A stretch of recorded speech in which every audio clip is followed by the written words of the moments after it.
Lundi 3 août, jour J, on se donne tous rendez-vous à l'aéroport d'Orly. Nous sommes accompagnés de Régis, qui est le responsable du projet et qui vient nous souhaiter à la fois un bon séjour et bon courage pour le chantier. Nous sommes tous très enthousiastes car pour pratiquement tous les bénévoles, c'est un premier voyage au Sénégal et voire même en Afrique. Donc forcément, nous sommes tous très contents de partir et surtout très impatients. On arrive le soir même et après un long voyage, on se sent tout de suite soulagé, heureux et on se dit qu'enfin le séjour va vraiment commencer. Nous sommes accueillis par les membres de l'association ADS qui travaillent avec RIP depuis maintenant 6 ans.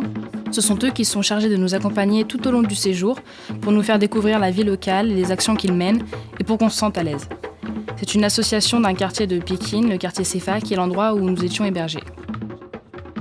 Notre mission était portée sur la réhabilitation d'une école associative de la banlieue de Dakar. Et sur ce chantier, nous devions effectuer tout un travail de maçonnerie, puisqu'on devait cimenter les murs, les plafonds, puis les peindre et carreler le sol. Et pour se mettre dans le bain, nous avons été visiter quelques écoles qui avaient été réhabilitées par RIP les années précédentes.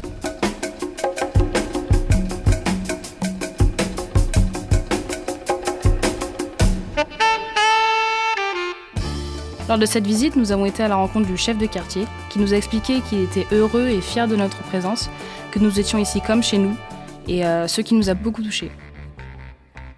Nous nous rendons par la suite sur notre chantier, dans lequel nous faisons connaissance avec l'association qui est à l'origine de la création de l'école. On y rencontre le directeur, quelques enseignants et toute l'équipe de maçons avec laquelle nous allons travailler. Après une visite rapide des lieux, on discute du travail qui est à réaliser et c'est parti. Dès le premier jour, on constate une excellente ambiance, on a réussi à instaurer un vrai dialogue, on apprend, en même temps on rigole, et pendant toute la durée du chantier, on aura toujours ce même accueil chaleureux, convivial, même si le travail était rude et fastidieux.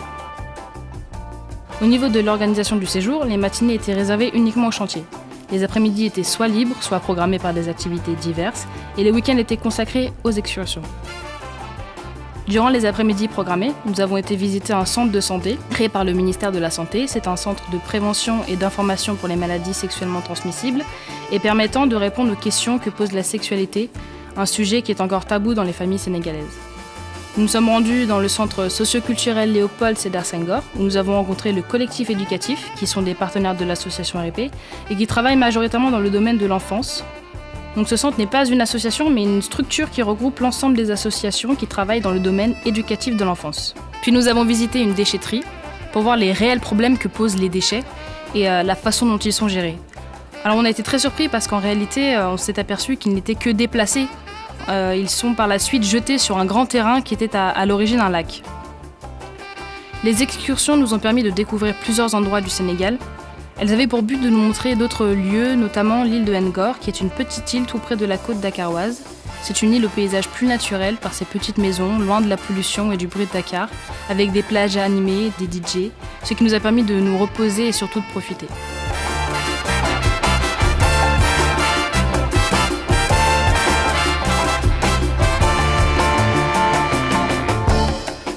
Nous nous sommes rendus dans la ville historique de Saint-Louis, qui est l'ancienne capitale du Sénégal, où on a pu voir l'ancienne maison coloniale des soldats, la cathédrale de Saint-Joseph de Cluny, qui est la plus ancienne église de l'Afrique de l'Ouest, et aussi l'ancienne maison des tirailleurs. Dernière étape, la ville de Saly, qui nous a permis de nous rendre compte du fossé existant entre la pauvreté des quartiers de Dakar et la richesse générée par le tourisme de masse le long des côtes sénégalaises. On termine le séjour et nous sommes plus que fiers du travail que nous avons fourni, car nous avons réussi à terminer le chantier. C'est avec beaucoup d'émotion qu'on a vécu le dernier jour. Nous avons profité de chaque dernier moment passé avec des personnes formidables qui nous ont accompagnés, soutenus et qui nous ont beaucoup appris. On a découvert une population, un pays, une autre façon de vivre, des traditions différentes, mais aussi une autre réalité, d'autres problèmes. Et nous avons été confrontés directement avec ce que nous avions pu lire ou voir par des articles, des documentaires, et ainsi se faire notre propre idée.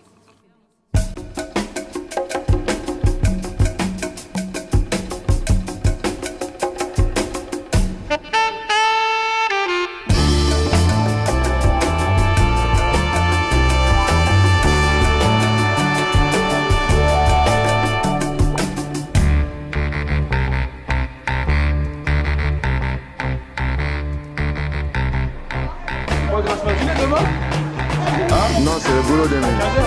Demain, c'est le boulot. Comment ça au boulot, tu vas 15 heures. Ah ouais? Ah, jamais. Ah bah à demain alors. À demain. la nii taxawal rek booy.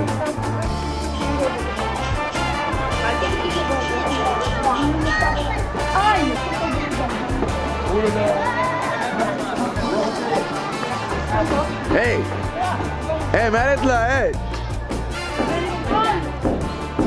Mais c'est fun! Mais c'est rempli là! Rempli! Ok, je vais remplir! Rempli! Vas-y! Donnez-le ta main! Arrête là. Tu vas voir, je vais remplir!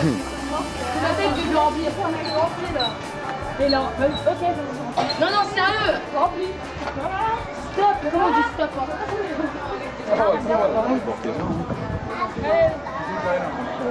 Oui, 2500 places. Voilà, c'est relou. Tu me dis rempli, moi rempli, c'est trop. Ça c'est pas rempli, ça déborde.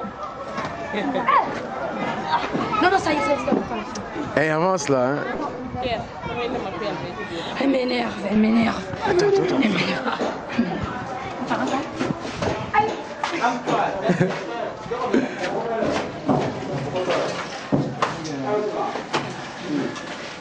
Pousse-le. Ah. Vive le Sénégal. Vive.